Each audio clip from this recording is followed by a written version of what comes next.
Good evening, everyone. And by everyone, I mean both of the people who are currently watching. But hey, maybe more will join as we go along here. Fair enough. I told everyone about the very last minute, and mainly all found out down the pipe regarding the OGL and the SRD and the tools that we've been using for years from Wizards of the Coast to create amazing game products.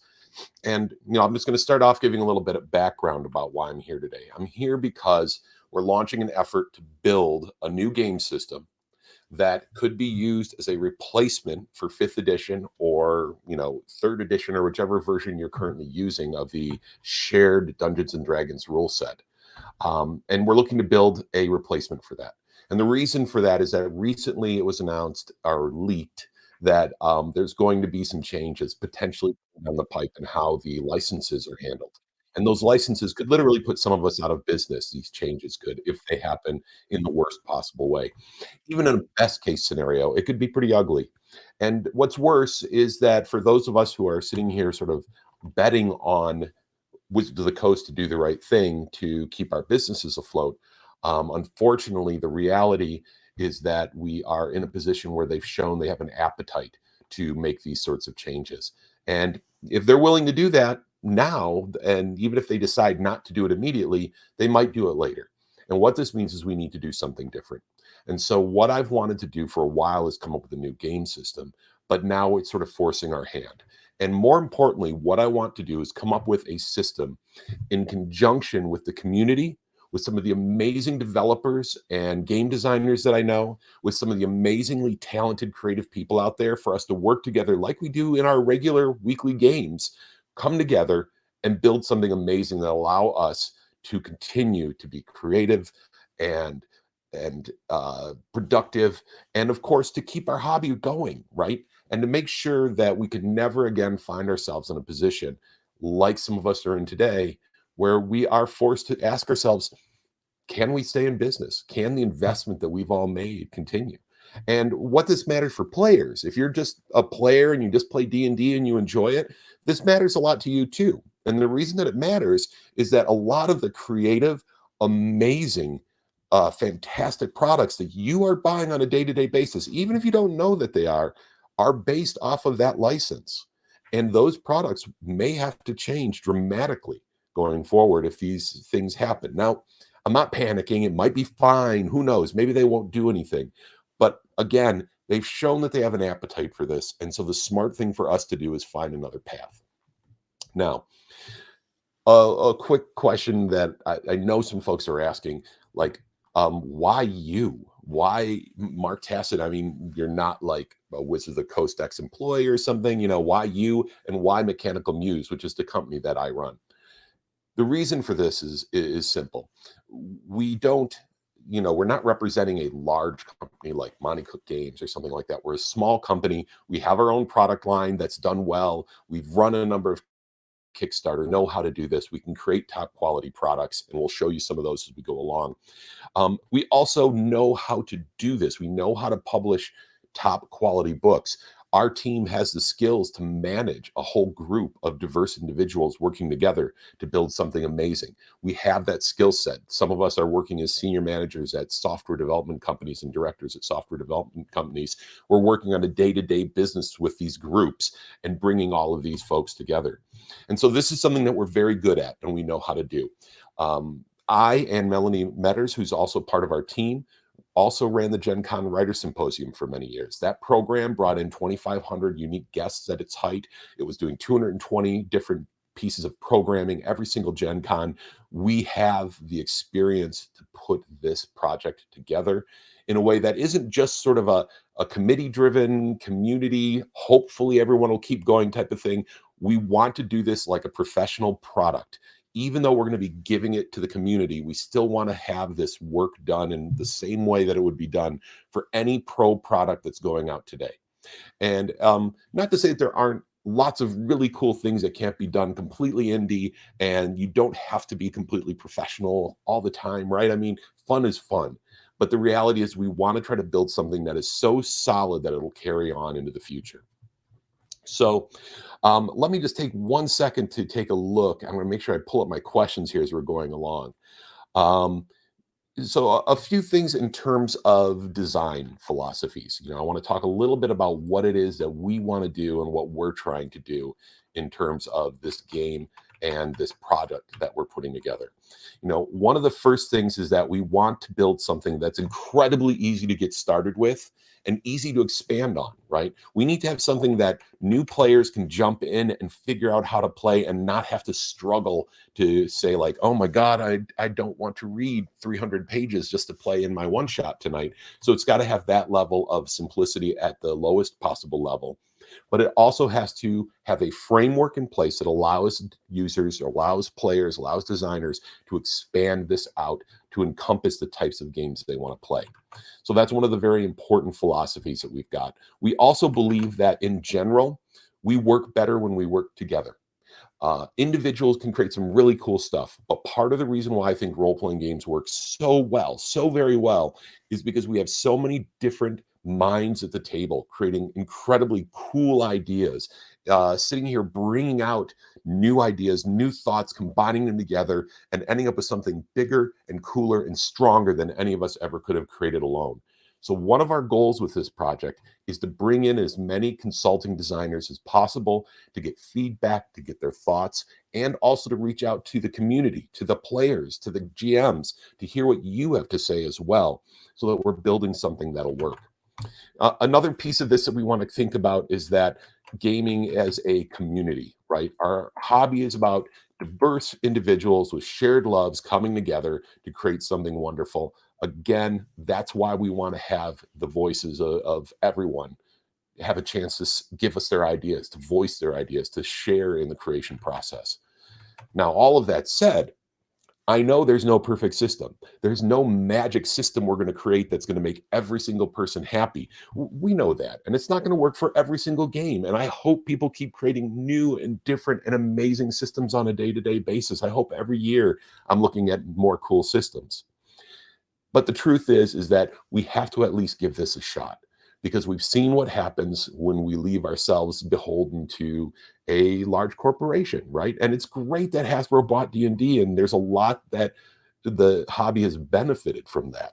But in terms of third-party developers creating their own materials and the players being able to benefit from that, having them as the owners of that and the controllers of that core system is a problem. And so this is a plan to change that.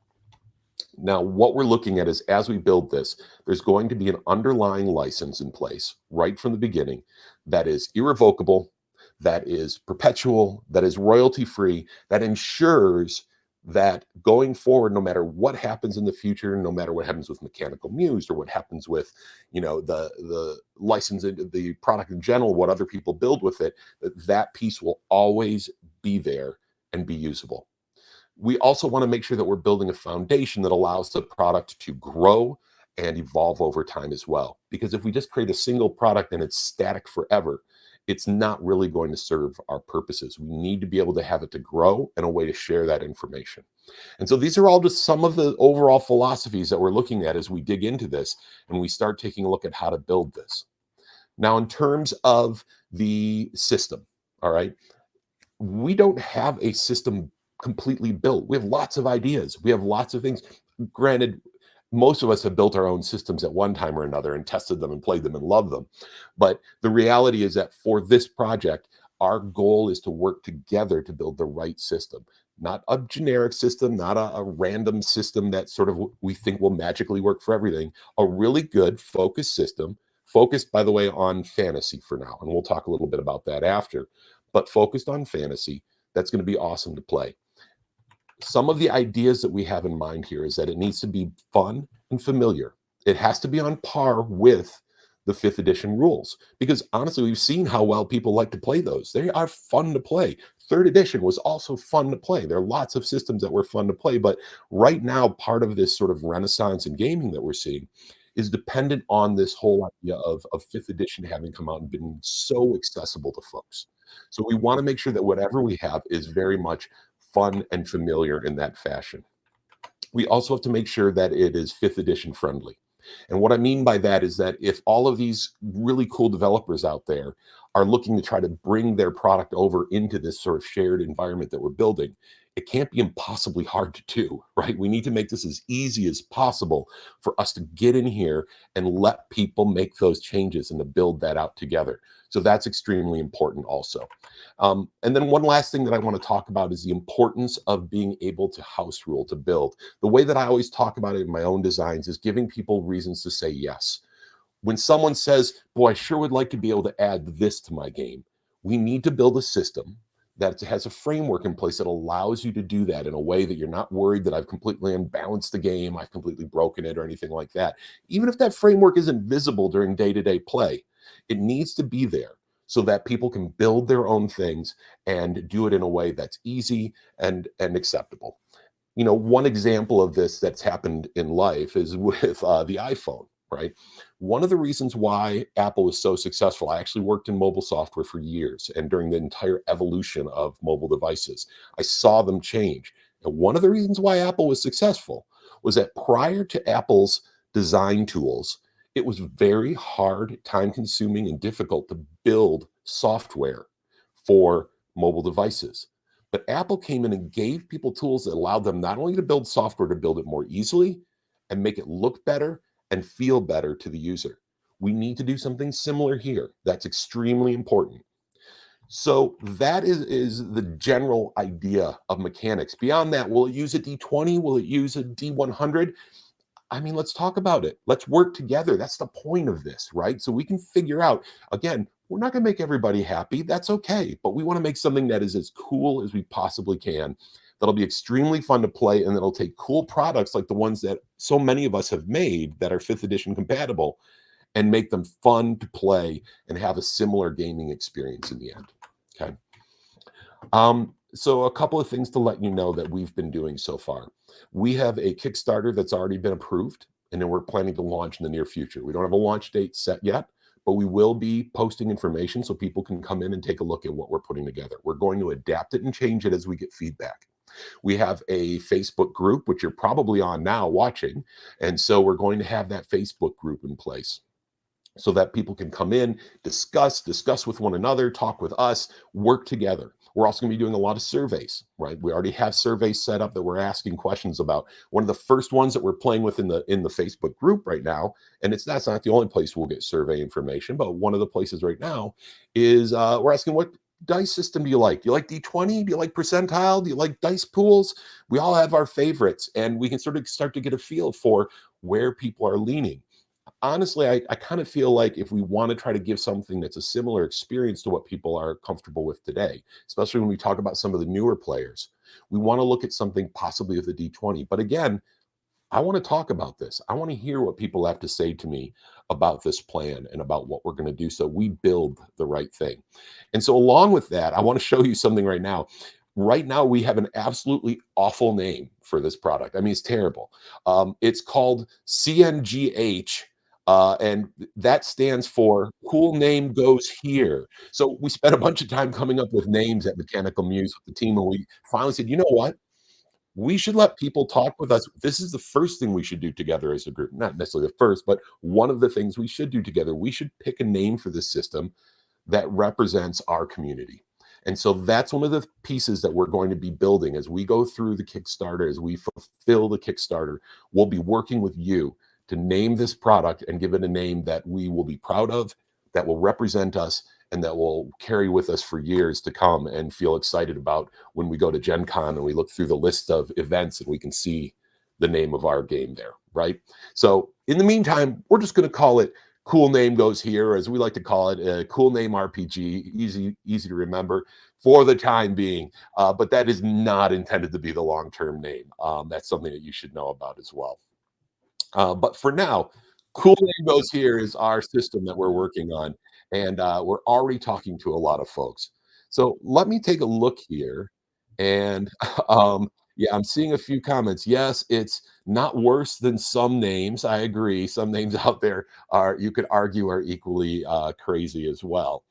Um, Let me look at what questions we have. One of the things I want to say to you is that, like a lot of us, we were blindsided by this news. So we're doing this as we go along. We are working on the fly. We have spent countless hour, like nonstop, day and night, working on this the last couple of days, and things are going to adapt and change as we go. For those of you, again, nerdy software talk here, agile development, right? That's kind of what we're looking at here because we have to. It's a complex system that's going to be changing a lot as we go. So we're going to want to think about that. One of the things it says, this will be open, perpetual, and irrevocable, carefully drafted into the license by a lawyer. Yes, that's one of the things that the Kickstarter needs to pay for is a lawyer. However, I'm going to front some of this money myself. The reason for this is that I want, by the end of the Kickstarter, to have that license in place. Even if we don't have our system completely fleshed out, which we won't, this is not going to happen overnight. We need to have that in place so that every single person out there knows that this is truly going to be the thing we say it's going to be. Okay, it's going to be really important that we do that. So that's one of the things that we have to do. Looking here too, as far as plain language goes, someone said, can we just make it plain language? One of the things that I want to try to think about is that, let's be honest, plain language is lovely, but sometimes it doesn't work for a legal contract. So it's going to have to be written in a form that will stand up and protect all the people who are making cool stuff. However, that doesn't mean that we're not in a position to work with our lawyer to write up a description that makes it really clear. I can't tell you how much people struggled with the OGL over the years. Like, is this allowed? Is this allowed? We're building a system that's going to answer those questions. We really want folks to feel comfortable and confident to build. And the other thing to keep in mind is that the pieces that we're putting out are going to be owned by everyone. So there won't be a question of, can we use this piece of the background information? The answer will always be yes. If it's part of this, the answer is yes. Some of the other plans that we've got, we're looking at putting together, of course, a website that's going to serve as a centralized location to store this system and all the pieces of it. Depending on how the Kickstarter goes, we might be able to do even more. Might even be able to go to like the D&D Beyond type area of this, depending on what happens with it.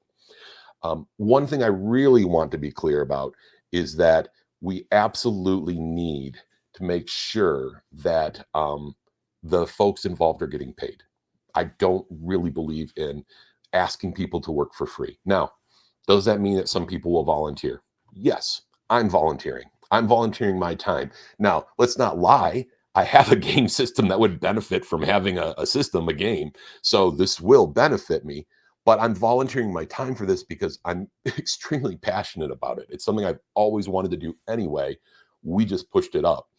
And so I really do hope that folks understand that, you know, when we ask someone to do art, when we ask someone to do layout, when we ask someone to do editing, when we ask someone to be a contributing designer, right? We want to offer them compensation for their work and their effort. And so that's extremely important to us. So that's one thing that I want to make sure of is that everyone understands that that's what this Kickstarter is for. We're going to be paying lawyers. We're going to be paying folks to do the work. You know, we're going to be offering a couple of different options for folks at the end of this process, both a straight up open source style version of the book and then a deluxe version that will be all laid out and everything and pretty, and you can keep your game table.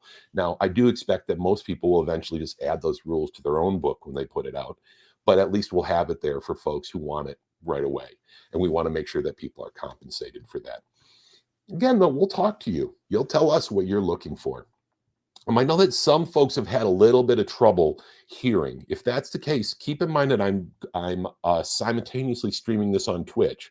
So if you go to the Mechanical Muse Twitch page, you'll also be able to watch it there. You might have an easier time if you're not hearing the sound on Facebook for some reason. So one of the things that came up is someone said the whole thing needs to be very modular, letting players build what they want, like Tinker Toys.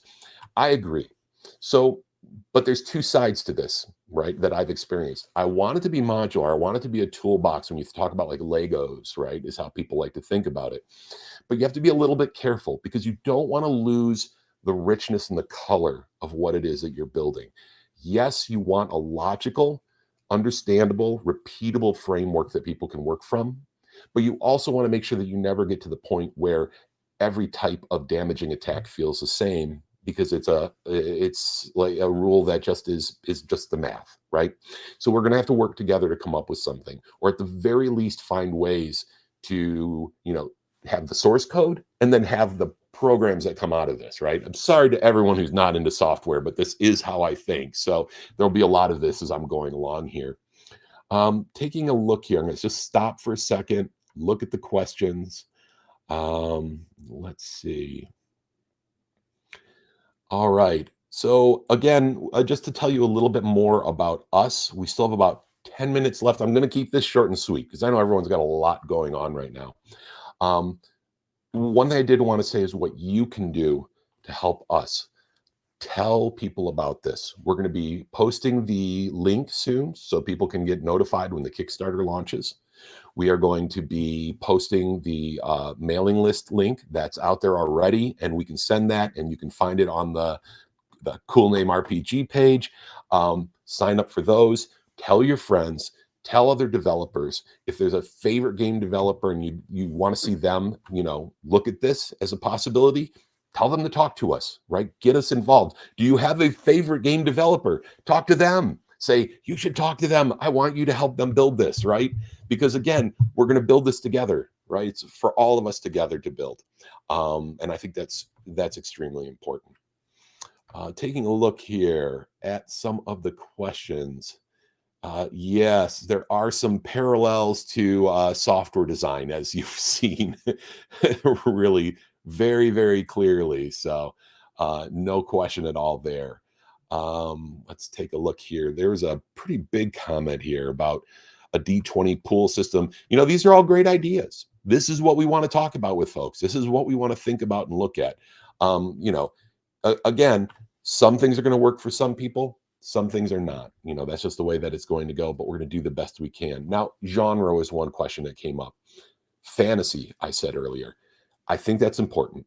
If we try to create something that'll work for every single type of game concept, it's going to be too big and it will probably not do any of them well, in my opinion. Now, you can, if you take time, there are certain systems out there like Hero and GURPS that do some very cool stuff in terms of letting you do lots of different systems. But for this project, our goal is to create a really great fantasy system that is the equivalent of 5th edition. Okay. We're we want to be able to say when you get your books at the end, you'll have lists of spells, you'll have lists of monsters, you'll have lists of equipment, you'll have classes, you'll have all the things that we're used to in the game. Now, will you use them in your own products? Will you use them in your own weekly game? Like always, that'll be up to you. But we want to have those tools there so you don't have to sit there and go like, well, here's 2 monsters. Good luck, make some more, right? I want you to start out with enough to actually play and create and run things, right? So that's going to be one of our goals here as we go through with this. One question that does come up is when? When will this be done? Well, not this year. I think that would be unrealistic. Now, it's possible if we get the right people involved. They're really good. If we make enough in the Kickstarter and we can work fast enough, if we can get enough play testers, we can do something more quickly. That would involve us magically hitting on the perfect solution for most things on day one, which could happen, but more likely we're probably talking, I think a realistic goal would say that the final version would hit the world in August of 2024 at Gen Con 2024. Now, does that mean you wouldn't be able to do anything with it before then? Absolutely not. You would. You would be able to start using it well before that. Play test is going to be vital part of this, right? We don't want to have things where people pick it up the first day and go like, "Did you ever try this rule?" Right? We want people to know that this thing's going to work the way that they expect it to. And so we're going to definitely be putting out playtest versions, advanced versions, well in advance of anything else. And the first people to get their hands on that are going to be Kickstarter backers. Again, because like I said, this isn't free, right? I'm not looking to make money, but there's a cost involved. There's definitely a cost involved here. All right. So, hang on for 1 second. I just want to make sure. Yep, we're doing fine. I got a few more minutes here, and so if anyone has questions, be sure to jump in with those questions as we're going along. We're going to be doing more of these over the coming week. You're going to be seeing a lot of me jump on. I'm going to keep them short. I'm going to keep them to the point. Um, I mentioned that we're going to be doing fantasy up front. I mentioned that we're doing a Kickstarter to cover the cost of doing this. In terms of my company, Mechanical Muse is my publishing company. We created the World of Ataltis system. A few things that I'm going to do. We're going to be reducing the price of our player's guide so that people who are like, can these guys actually make a book? Can check it out and see, right? We've created some pretty fantastic books and worked with some pretty fantastic people from uh, Dave Gross to Ed Greenwood to David Farland to Mel Odom. I mean, there's a host of amazing people we have worked with. Richard Lee Byers. I'm going to leave people out because I can't name them all on the World of Ataltis books. We've put together some pretty great stuff. And so we're going to make that easily available to people so you can see and you can say, like, yeah, these guys aren't just making this stuff up. They're actually legit. Because that's one of the first questions I would ask is like, I don't know you. Can you even do this? Right. Um, and so I think that, we're going to make that available. In terms of the Kickstarter, we're going to be making that page available as soon as we have a first draft of it so people can start looking at it and make sure that we're putting together a project that fits, right, as we go along with it. Um, Also, we are going to make some of in order to do play test, we are going to have certain amounts of content available. We'll probably be leveraging some of Russell Marx's great art from the Ataltis books, but that's just because we're lucky enough to be able to use it because it's ours. So we don't, we can use it to help share and inspire people as we do it. So we'll be using some of that as well. But Mechanical Muse is not going to own this system. In fact, our focus is to put ourselves as sort of like a regent or a caretaker of the system to help make sure that it stays alive long enough to generate a life of its own. And at some point, I do expect that we would hand this off to some third party organization that would manage it going forward, sort of like Wikipedia or something like that, or an Git or an open source system of some kind. So I don't see us long term doing that. But however long we do it, the reality is the license that we're going to promise everyone right off the bat, we'll make sure that even if somehow Hasbro swoops in and buys us out or something, right? They still won't own it, right? They still can't own it because of the way that we're going to write this up. So, yes, we're involved, but it's because we have the infrastructure to build this thing and to do it. We've done Kickstarters. We've worked with people like this before. We know how to do this. I think that's part of what's going to make us successful in a way other people might not be able to do. Not that they don't have the same passion, but we literally have the infrastructure in place and we want to leverage it to do this. Yeah, we benefit because finally we'll be able to, keep our games on the market, which would be nice. But at the same time, it's going to make sure that we're able to put all of this together and hand it over. So we are just about done. One of the questions that came up is, do we have a candidate for a lead developer? That's a tricky one. So one of the things that we thought about doing is treating this more like a game master with players, in that we're going to have project manager, and that might be me, it might be Matt or John from our team, who are going to manage this project and manage the development process and manage the initial core development pieces. But we're going to then leverage the professionals in the community as consultants. The reason why is bluntly, if we name a person, someone will immediately say, well, I don't like that one game they made. It doesn't mean they're going to make the same game again, but it's a risky proposition because people are going to start to be worried that they're remaking that.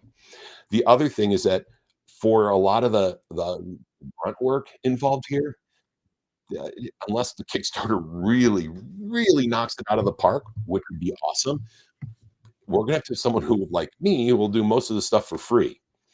But again, what this is about isn't about it's think about it like game mastering, right? We're going to build a framework, but the players, which are all of our consultants and contributors, are going to be coming in and helping us to create a story, to create a system that's going to meet our goals and our philosophies along the way. So if folks, if our initial response is we start pushing out the Kickstarters, everyone's like going, yeah, that's dumb and crazy. It's not going to work. That's fine. Maybe we do something different. But in the meantime, what I would encourage folks is look at our player's guide and look at the way that that's written, look at the content that we created there.